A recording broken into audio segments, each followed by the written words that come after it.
السلام عليكم ورحمة الله وبركاته. ازيكم اخواتي وحبايبي، عاملين ايه؟ يا رب تكونوا بخير وصحة وعافية.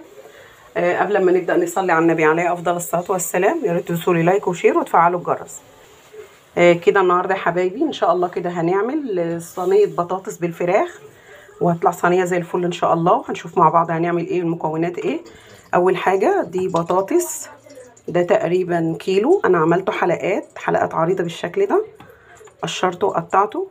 وده 3 بصلات كبار قطعتهم حلقات، ويعني فردتهم كده من بعضيهم بملح وفلفل اسمر. وكده دول 4 طماطمات قطعتهم حلقات برضو. وهنشوف كده هنعمل ايه مع بعض.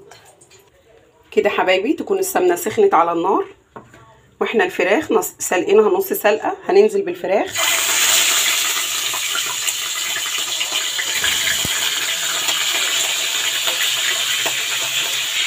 كده. الفراخ هي بتتحمر نضيف عليها ملح وفلفل اسمر. كده بعد ما حمرنا الفراخ هنضيف البصل بالطريقه دي، وهنقلب في السمنه برضو اللي احنا حمرنا بيها، وهنقلب بالطريقه دي. كده حمرنا الفراخ ورشينا عليها ملح وفلفل اسمر، وهنا بنقلب في البصله كده. حبايبي هندلق البطاطس برضو بالطريقه دي.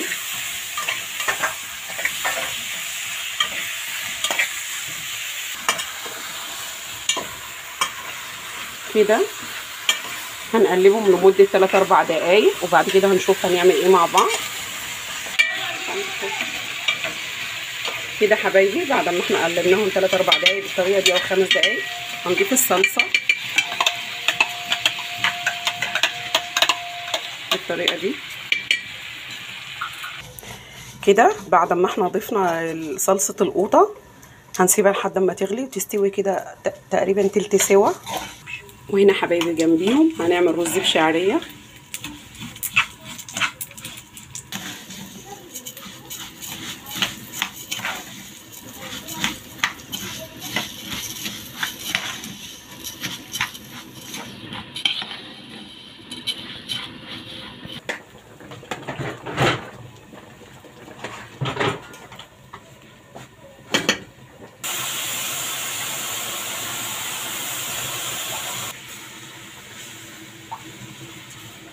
كده بعد ما البطاطس غليت هنضيف الفراخ بالطريقه دي. تاخد بس هنقلبها بس معاها بس دقيقتين بالظبط.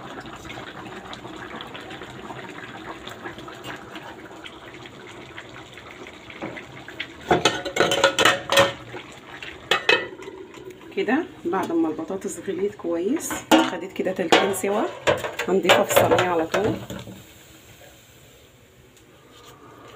وبكده بعد ما احنا رصينا صينيه البطاطس بالطريقه دي هنضيف قطايه واحده حلقات. عندك قرن فلفل حامي عايزه تحطيه ماشي، ما عندكيش ومش عايزه تحطي شطه ماشي، مش عايزه تحطي خالص تمام. كده الفرن هتكون سخنه معانا، هندخلها الفرن. وبكده نكون خلصنا صينيه البطاطس وطلعناها من الفرن. جميله جدا والفراخ متحمره وطعمها جميل. بصوا طعمها جميل جدا. ممكن تعملي جنبها رز، اعملي جنبها مكرونه وعيش مخلل، كابوتشا، جرجير، اللي يريحك. الطريقه دي نكون النهارده كده طعمها جميل جدا على فكره. نكون خلصنا كده حلقه النهارده. وبكده اقول لكم السلام عليكم ورحمه الله وبركاته.